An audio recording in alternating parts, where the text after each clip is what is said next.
very quickly. We got Kai'Sa, Aphelios, Akali for TT, and then RNG taking out the Zoe, the Renekton, and the Ornn. You can already see they're trying to give Xiaohu some kind of a good time in topside.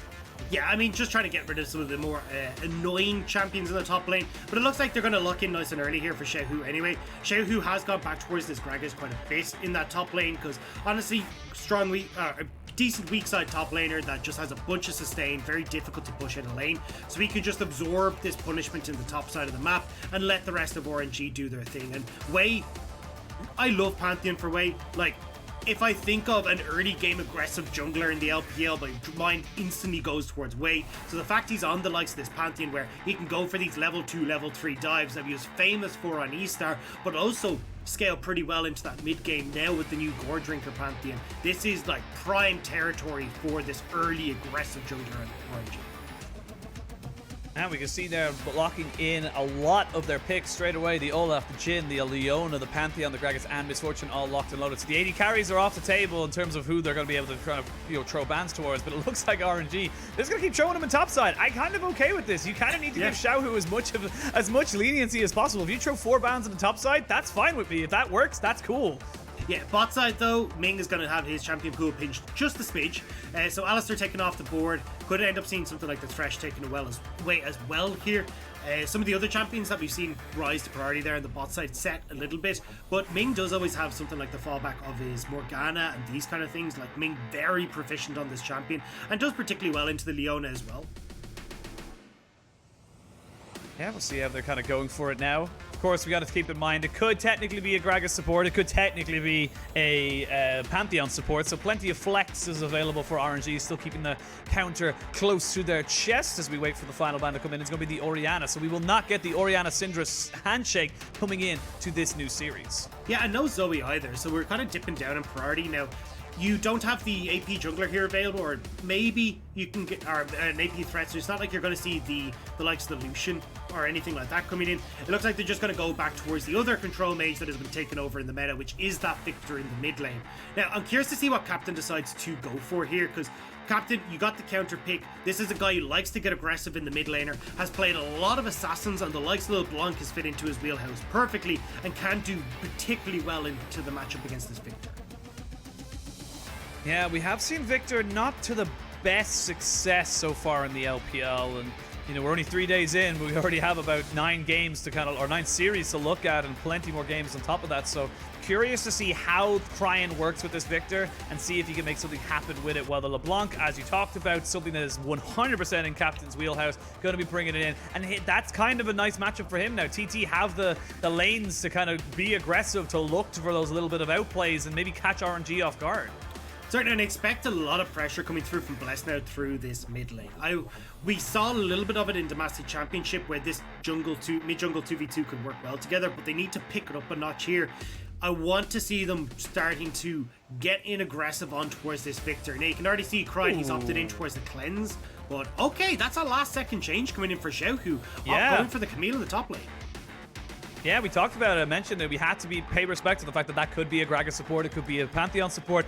Giving Xiaohu that counter pick is very, very nice. I really do hope he changes his summoners to a flash and teleport in a few seconds, but we'll wait. So there's no lock-in until 20. This is the new way of playing Camille. A lot of people are just happy to use the hook shot as their disengage tool, especially when you look at the likes of TT. It's not like you've got a huge amount of displacement that's going to catch him into a place that he doesn't really want to be. So instead, opting towards the Ignite, which is very good against the likes of this Aatrox, ups your dueling potential very high in that lane, and already the Camille does pretty well into the Aatrox as you're able to maneuver around a lot of the damage, but certainly you're not trying to go toe-to-toe with the Aatrox in the early stages of the game. Instead, look to farm up and become this big split push with pressure.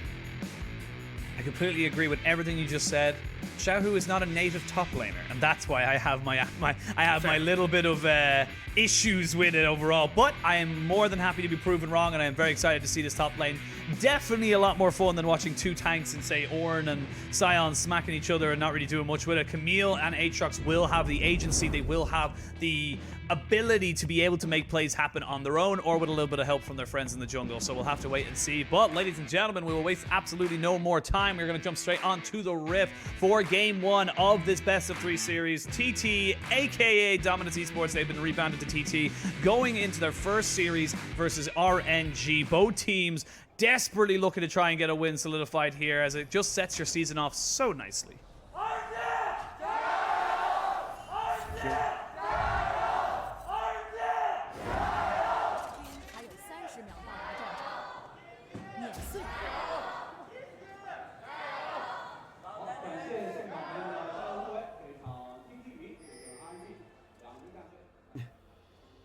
That always happens. You get the one LGD chant coming in. But TT, they're a new org. They got time to build a fan base. You know, you're never going to have as many fans as RNG as when you start. You're going to have to build that up with multiple, you know, MSIs and Worlds appearances. So they just got to build on it. That's all.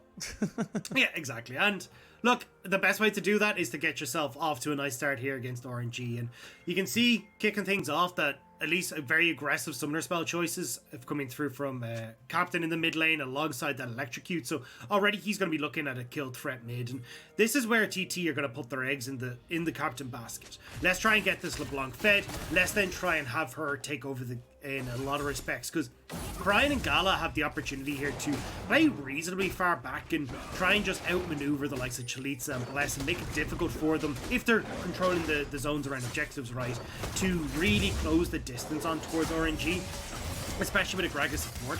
So it's going to be on Captain to see if he can bypass that by setting up for LeBlanc, coming in over the wall, coming in from these creative angles, and getting a lot of burst damage on towards these squishier members of Orange. See Xiaohu already trying to show his presence in this top side, saying to Chelizi that I am here. I know I should be mid, but I am here. And this is honestly an opportunity for Xiaohu to kind of show that he can, you know, prove the doubters wrong. Show like everyone got to go, why is he top lane? Why is he here? Blah, blah, blah. If he can prove them wrong, have a strong performance against some, you know, like pretty standard and staple top laners from in the LPL, then it's a good sign for RNG going forward into the split. Certainly, and that's the thing for a lot of this, is like how well has Xiaohu adapted towards that top lane. Now, you've got Cryin there, who's definitely not as strong as Xiaohu in the mid lane, but look, I think in RNG's perspective, beggars can't be choosers in a lot of situations, and if they can make Xiaohu work, they've still got a reasonably strong mid laner in Cryin, and with Wei entering into the jungle now as well, that jungle feels like an upgrade for me. So I think RNG, if they can at least get Xiaohu's lane up and running here, which looks like Xiaohu's doing a really good job already of, this is going to bode well for RNG and certainly going forward into 2021.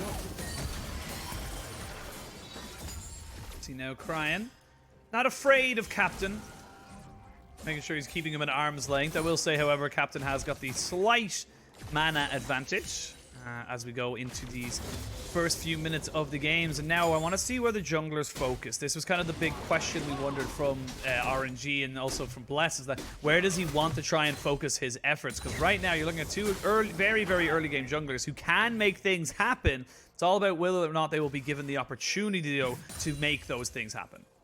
So right now I'd like to see Wei playing around this mid lane, and not so much in the capacity. Oh, actually, it looks like he's going to gank top, but not so much in the capacity to try and get a kill, but just to shut down Captain. Because honestly, what Captain's going to try and do is shove in mid lane aggressively and then try and look for roams more than likely, although they're trading health bar for mana bar, it feels, in the mid lane. It feels like there's a... Oh, Chelizi needs to be careful. They do drop down a ward. Hookshot goes down. He's forced to flash. They will not be able to get anything else off him. The ignite did go down. That is advantage now to RNG and specifically to Xiaohu in this top side. And keep my eyes on this bot lane as well, though. So far, Gala and Ming have actually done a good job of controlling this bot lane. But this setup for RNG is super nice. Like, this is a heavily RNG favorite bot lane. Misfortune does incredibly well against the Jhin, which is why you saw that early boot start. Jhins will often opt in towards boots and pots against Misfortune, so you can get out of the make it rain, take a little bit less damage, and you can survive the poke as well with the extra pots that you have available to you. And the problem is, it's not like you can try and break this poke anytime soon, because if you try and go in as Teeen on this Leona, you get hit by the belly slam coming in from Ming, he walks away, and there's nothing you can do. So this bot lane heavily in favor of RNG, and it gives the opportunity, if Wei would like to start looking for some of these early dragons where they're shoving in and can just transition across into that early pressure.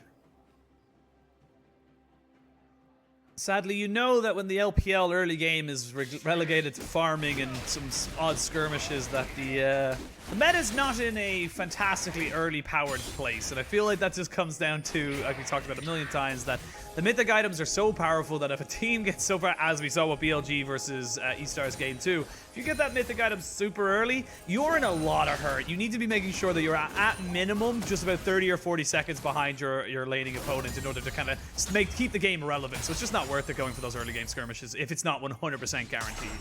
But I like what Bless has done here. He's opening up the ability for Captain to go for these early game skirmishes, shoving in mid, creating that priority for themselves, and off of the reset priority that Sam D and Teeen had in the bot lane, they're able to go for the first dragon here. It's not like you're going to have RNG able to answer at all. And when we look towards the scaling that comes in these two teams, scaling is definitely in the favor of RNG. You've got Camille in the top lane. Cryin on this Viktor is going to spike super hard off of 2 to 3 items as well, depending on the build that he decides to go. And overall, stacking up these dragons now for TT gives them the opportunity to force these dragon fights at a point where they're on an item and not a map. See a bit of handbags on the bot side as Sam D and Teeen definitely coming out on top of Gala and Ming, excuse me. Ming no longer plays, and in LPL he is off the register, but coming off of this now, you can see the misfortune is, it's kind of the kind of thing. We're seeing a lot of Gragas being picked up because he does a lot of good things. He's able to be very, very safe, but I feel like Gragas is almost like a not as great early game Leona. It feels like he has a lot more kind of stipulations on what he can and can't do, whereas Leona, once she gets her level 3 combo, she can just go in. There's no questions about it, where he kind of needs his flash, his ultimate needs to be placed perfectly because it's a displacement, it's not a stun. Just feels like people kind of go for it when Leona is already taken. Well, in this case, it's very much for the disengage tools. Like, in this lane, it's more so about, hey, I don't want Teeen to have any sort of impact in this bot lane. So, Teeen saying, all right, that's cool. We're just going to go and try and have some impact in this top lane. Control ward there, so Xiaohu doesn't know that this is going on, but with the wave pushing his favor, he backs right away. Ooh, actually catch this out as well. That's good information now for RNG. They now know exactly where Teeen and Bless are. Actually gonna pop the ultimate. The Grand Skyfall comes in. Jump onto Wage. That's just gonna be an easy cleanup there with the Hextech ultimatum. Xiaohu, that's the kind of information you need right there. Recognizing that the jungler and the support weren't available, so they just completely commit onto it. That's honestly perfectly set up. And this is what I love about Waze, his ability to react to these certain situations where it's like, hey, look, he was in the middle of backing, wanted to go for the reset, but instead goes for this heavy trade and manages to make it work. Or sorry, goes for the ultimate in the top lane and manages to make it work. The reason heavy trading was in my head was that was happening in the mid lane. Captain, as he said, tried to consistently trade his health for the mana pool of Cryin, but honestly, Cryin has done a fantastic job of being able to trade very effectively against this LeBlanc, and not giving the LeBlanc the opportunity to run away with this matchup. Yeah, Xiaohu getting a kill up on top side as well. That's going to feel pretty damn good for him. He's going to make him feel a bit more comfortable. Again, not native to the top side. Definitely still learning the ways. And will make a couple of mistakes, but so far having a fairly solid, clean early game. To be expected when you have a Camille Pantheon kind of combination duo. While that was happening, you lost the Dragon, you lost the Rift Herald if you're on RNG. TT did pick up those 2 objectives, so it's kind of power and gold now for power and gold later, effectively traded between the 2 teams. So let's look at where that leaves us, right? Because if you're looking at, okay, well, power now being traded for later, like, RNG want to go for that later skating. However, you still have a lot that you can work off of. The Luden's Tempest spike and the Gale Force spike coming through for Gala in that bot lane is definitely something that you can play pretty heavily around. And if you are able to find yourself in a favorable position where you've got control of River, you've got Chelizi, Bless, Teeen, who've all got to run through some of these smaller corridors in the jungle or trying to get access to River, the ultimates from both Cryin, Gala, and the zone control offered by the W of the Viktor means that they can definitely look to fight early. However, I like that they're just playing this nice and safe. Cryin has gone for the Ionian Boots of Lucidity. He's not going for this early game, or at least he's not trying to ramp up overly aggressively at this stage by forcing that very quick Luden's Tempest so he can fight. Instead, he's just looking to go for these, at least have the ability haste to go for these quick trades against Captain every time Captain goes in aggressive. See, they're just trying to trade back and forth. Just, let's set health bars, summoners, if they can possibly get them out of each other, a bit of health, a bit of mana. It's just all a big kind of, you know, mess of a game, as it's just about trying to find that pressure, trying to find the opportunity and see if you can make something now that you've gotten that pressure and make something happen in a different lane. It's similar to the last series where it's not about the mid lane necessarily popping off in a 1v1. It's about what they can do around themselves that helps out the rest of their team. Which is why I want to see Bless do something. Like, this is where I want to see Bless, like, getting into the mid lane, opening up the opportunity for Captain to get these roams. Because if you've got the level 6 hitting bot lane and you got Bless, Captain roaming down there, hey, tower dives galore. Let's go and make this happen. Now, it can suck against someone like Gragas, but when you've got 4 members with the amount of mobility that's there, you can definitely make that play. Xiaohu getting a little frisky up at top side. He has got the pretty damn solid safety of his jungler very, very nearby. The Grand Skyfall is available as well, so Wei can join in the blink of an eye to be rushed to Avengers welcome his top laner. But because of that, because he is up on the top side, they are going to start up the dragon. Chelizi just has to flash away. They are trying to slow him down. Hextech Ultimatum is there and available, and there is no escape for you, Aatrox. They are bullying this top lane. They are giving up objectives, though, so TT not letting this go down for free. I mean, look, you can take Xiaohu out of the mid lane, but RNG's still going to play around him. So 2 kills already for Xiaohu on the top side. 2 dragons going across. I don't mind this from RNG. We said already, look, they're looking at the late game scaling, not trying to overforce things, especially like only a lost chapter for your Viktor and Moonquiver coming in for Gala. They're not at a point where they're reasonably in a position to fight. So take it easy. Look to punish Chelizi's in this top lane, especially the fact he has no flash, and you're able to lock him down with the Hextech Ultimatum. And just rinse and repeat here from RNG. Keep this going. And now let's see what Xiaohu can do when we get to the later portion. Bullet time going to be used to clear the wave off in the bot side. Should be able to still gleam a couple of those plates, giving them over to Sam D. As you can see, 160 gold each. Will not be able to finish off the tower just yet. And despite this, you know, the time and effort that's been given up towards this top side, the game is still, or sorry, it's still very, very close for TT. Like we said, they've gotten those 2 objectives. They were able to funnel a lot of gold there into the Jhin and the Olaf. He's now got his Gore Drinker. There are still very big positives for TT, despite them not picking up the traditional kills to make it look like they're kind of, you know, coming ahead. The big problem for TT, though, is like, their mid to late game shot calling sucks. Like, I'm just gonna put it out there. It's pretty abysmal. Like, I was watching this scratching my head from Demacia Championship. Now, a lot of things have changed from Demacia Championship to this point. Especially, I mean, even looking at the AD carry, we had Cherup who was filling in there. It wasn't like it was Sam D who's playing, but honestly, I wasn't impressed with what I saw. So, when I look at TT, I want to see, are we still going to have these same issues where Teen is getting caught out in weird positions, you're not really having Chelizi set up the team fights right? Like, there's a lot here that I still want to check out and kind of ponder about for TT as we go in towards this mid-game. The other thing as well is just like reminding that these are a very new squad. Wait, not going to make it work, but Ming's behind him. They can still do it, yeah. No. Ming's behind him, flash Sammy. and everything available to him. Sam D in a little bit of trouble. He's going to take it down to about half HP as the minion wave now starts crashing, and this is going to be far, far too easy for the side of RNG. They pick themselves up a very simple kill. Very nicely done, and these are the kind of small little things now. That kill leads into extra turret plates, it leads into extra pressure. This is where those kills really start to come out, and as you said, Wei's looking great. It's honestly been fantastic to watch him on this Pantheon. Wei was my favorite part of Easter, like by far. I was fanatical about this guy when we saw him come in the spring. Such like perfect execution of such a simple idea. It was just gank bot level 3. Like, you think, well, if I know that's going to happen, well, they're not going to be able to make it work. It took an entire split for people to figure that out. And it was because of how good Xiaohu and Wei work together. But now we're seeing that, look, Wei is so incredibly strong at these early game junglers where he's able to go for these ganks. He's not overly worried about trying to farm up or trying to play into that more Graves and Lily and Talia style. He wants to have an impact in these lanes, and you're seeing it now. Divine Sunder picked up for Xiaohu. He's going towards that more tank-orientated Camille rather than going for something like the Triforce. Divine Sunder just gives you the lifesteal and that extra little bit of help. Plus, you can opt in towards something like the Sterix next if you want to, and try and go towards the just I'm a beefcake for these team fights. However, it looks like he's going towards the Ravenous Hydra with that double longsword picked up.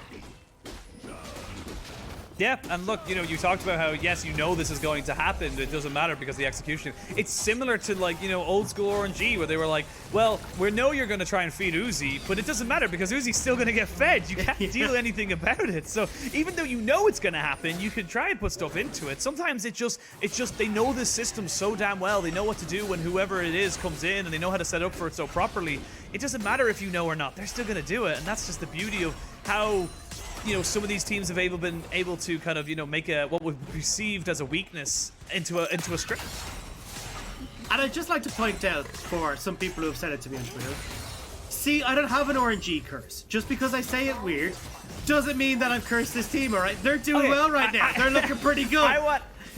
First of all, it is 16 minutes into the game. Do not jinx them. Secondly, we have seen far bigger leads be taken away from people. But secondly, this is also just how we say it in Ireland. I don't understand why people have such a big thing about it, but I do appreciate the RNGs, you know, like the big RNGs that people put in chat. So it's actually quite nice to see. It did make me giggle. It was very, very funny. It makes it's honestly, it's recognition of a culture. JK. Yeah, the Irish are famous for their oranges, you know. But look, that's what I'm thinking. DT anyway. But anyway, yes. Yeah, coming in towards this mid lane, Viktor will be popped down. I'm not a big fan of this. I mean, look, you can get the charge here, but it's not like you're going to be able to take the turret. RNG are able to take this with minimal effort, are able to shut this down. And look at the amount of people that have grouped here from TT. You're giving Xiaohu pressure on the spot side. You haven't really got mid priority now to go and move into river. Like, this is what I was talking about. TT, when we get towards these mid game points, look like they kind of read the first few pages of the book and then got, do you know what? I'll look at the Spark Notes instead, and haven't really got the memo as to how this works. Gala needs to be so careful. Ming with a great flash though, and immediately walking in front of him, he will go down to the ignite. Ming tried everything he could to protect his AD carry. Very nicely done by him. They do trade it 1-for-1.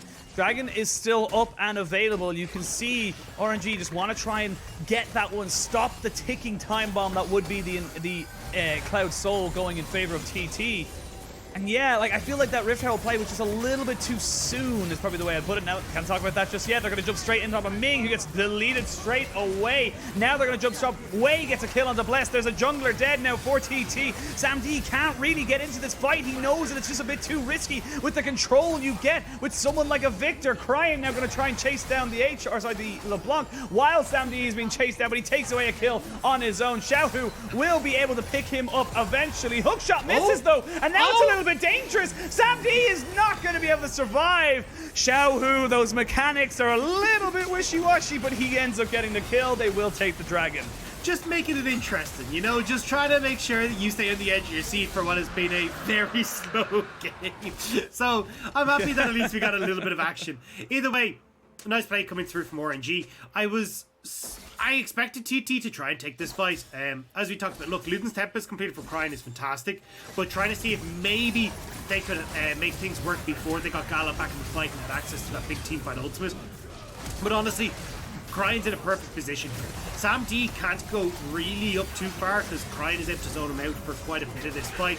And once he has that fourth shot, he's forced to back away. No curtain call, so he can just open up in this fight. And as well, Wei doing a great job of killing off Bless and soaking so much damage with that Aegis Assault, so nothing really is able to go on to anyone else in the fight. Again, more advantages. 4,000 gold lead. They stop the dragon stackings. They get themselves their own little one. That's a nice little bit of ability haste onto the ultimates of the Viktor and, of course, the bullet time. A lot of, like, big kind of cooldowns that you don't want to have to be thinking about, and that early Drake can do a lot for you. So, overall, positives for RNG. TT I like the idea of what they tried to do. They definitely had the, you know, kind of solid things, but like you said, the early Rift Herald didn't really work out for them. They didn't really get the full pressure you want, because I understand what they've tried to do. The standard call, if you were to call it, is when going for Drake and you're on third one, use Rift Herald to get pressure mid so they can't commit to both. You get either or, but they just did it too quick. They just kind of dropped it and went, oh wait, we're not set up for Dragon yet. We can't actually contest this right now. So it just was a little bit jumbled up. They lose top lane turret in favor of gaining mid lanes. So overall, TT not out of it just yet, but RNG still looking solid. I feel like with this Ravenous Hydra finished up as well for the Camille, Xiaohu's going to be a massive threat to the backline.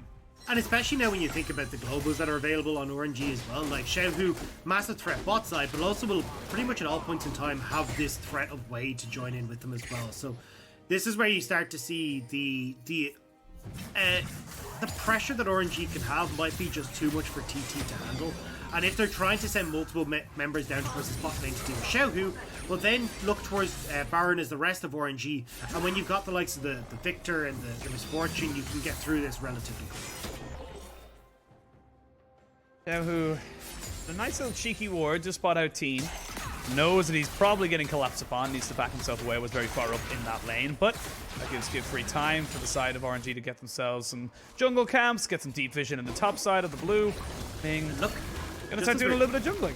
Just as we were talking about, like a 2.3 thousand gold lead just on Xiaohu. He's essentially the entirety of RNG's lead right now, and an item already ahead entirely of Chelizi. And this is the point in time where not only from items but also just with sheer levels, Xiaohu is going to be taking over in this matchup. Has the ignite there as well, so terror dives, a lot of pressure on towards Chelizi right now, and I'm not entirely sure that they are actually going to be able to deal with this. So I want to, and when you don't have the likes of like a second teleport available for Captain in the mid lane or another global on your own team, TT are with their backs against the wall in what has already been them struggling in the shot calling. Yeah, we need to see a little bit more light at the end of the tunnel from TT on the shot calling side of things. But again, not looking terribly right now. Still very much in their wheelhouse to kind of come back into this. We've seen Jhin's pop off today, you know, at the very least. And we've seen how easy it is for someone like a Leona to get on top of your back line. So overall, still opportunities and you know, potential setups for them if they are able to find them. But I feel like with Wei and Cryin and Gala as well, like these guys have been around for a little bit now and have gone against the best of the best. They'll know the faux pas, if you will, of positioning and where you can and can't go. It's just about whether or not TT can make an unforced error out of RNG. I think RNG might have made the error. Cryin is already up in this top lane. He's not going to be able to join. Captain was in a fantastic spot to get a flank there, but unfortunately not quite able to finish up. Looking to see if he can get that chain, but maybe with the positioning here from Viktor, TT can force this dragon, put themselves on towards the third Drake, and potentially sneak something out from RNG's. Yeah, we're down to a bit of a farming game. Both teams kind of want to get up to their second, maybe second and a half item. They want to see if they can get as much value out of this next dragon fight that will be happening in 30 seconds. And honestly, from TT, there might be an argument to just kind of let this one go, unless you can find a pick. They do get the explosive cast down. They flash immediately down on top of the mid lane, and they trade support for mid lane. Bullet time across most of the team as well. Oh, you flew too close to the sun, TT, and you got burned by RNG. They are not done yet either. The Skyfall comes down. Jhin is dead. And RNG, they don't need the dragon. They can go straight for Baron after this mid lane. Yeah, they're going to turn straight over towards it, and that was just, as you said, Captain feeling the pressure to make something happen, knowing that this game is starting to run away with them to quite a large extent, and unfortunately gets caught out. Nice barrel from Ming, sets up the play, and all of TT get baited into the bullet time of that. Yeah, it just felt like a little bit of an overstretch, and like you said, the shot calling of TT has definitely been a question and will always be a question until we see some kind of bigger improvements from them. But they will gain themselves 4 kills, a Baron, and they can start moving towards that Air Drake as well. But he just looked too juicy. He was too juicy to give up. Yeah, you can see there, Ming gets the barrel back, instant flash from Wei to follow up, and TT, you've overcommitted here. You're not getting out of there as Blessed. You're already locked up in the Hextech Ultimatum. Leona has gone too deep as well, and unfortunately for them, you've got so much follow-up from Wei as well to pick off the last 2 kills. RNG now, rinse and repeat. Hey, Dragon, it's still dangling there, juicy for TT, but once bitten, twice, you're piecing the hell out of them. Yeah, you have to kind of just give respect right there. I think Ming was already on the map and kind of zoning away. They couldn't really 100% for certain determine whether or not the rest of RNG had reset or were coming straight to that Dragon Pit. But now, looking across the items, the QSS onto Gala, he's got a little of extra safety. And speaking of extra safety, you've got the stopwatch onto Xiaohu on this top side as well. And these are going to be pretty good, tools for the side of RNG to be able, even if they do make a mistake, they can correct it or at least realign themselves so that they're not going to get punished that hard. I like how RNG are approaching this mid game though, like having Wei and Cryin working together to take their top bot side. You've also got Xiaohu's working on this top lane as well. Like you're spreading TT thin, and that's their worst nightmare because they don't have the tools to like 1v1 people. Maybe Captain can, but Sam D and Teeen certainly can't go aggressive without the support of their team.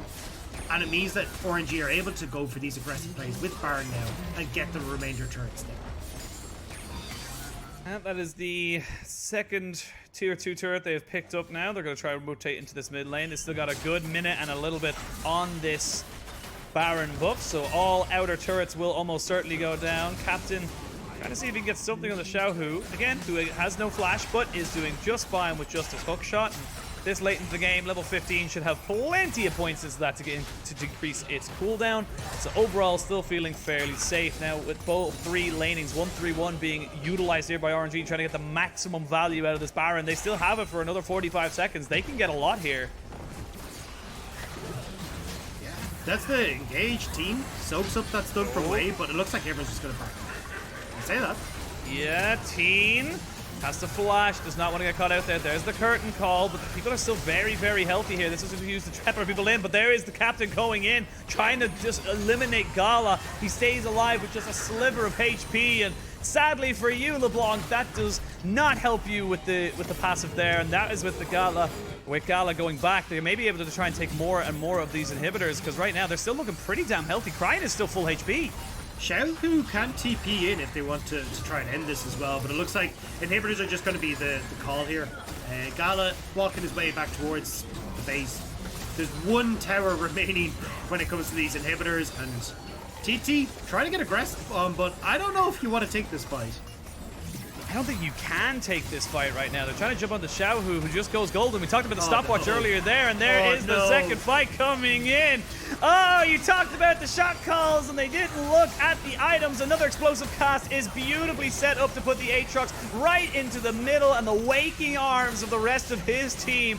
The middle inhibitor just fall. That's going to be 3 inhibitors down. They haven't got a Baron buff. There's only the captain left, the man who has to stay with the sinking ship for this game, and he will unfortunately be dropped. And that is going to be game 1 going over in fairly convincing fashion to RNG. The Nexus will fall, and RNG will pick up game 1 of this series.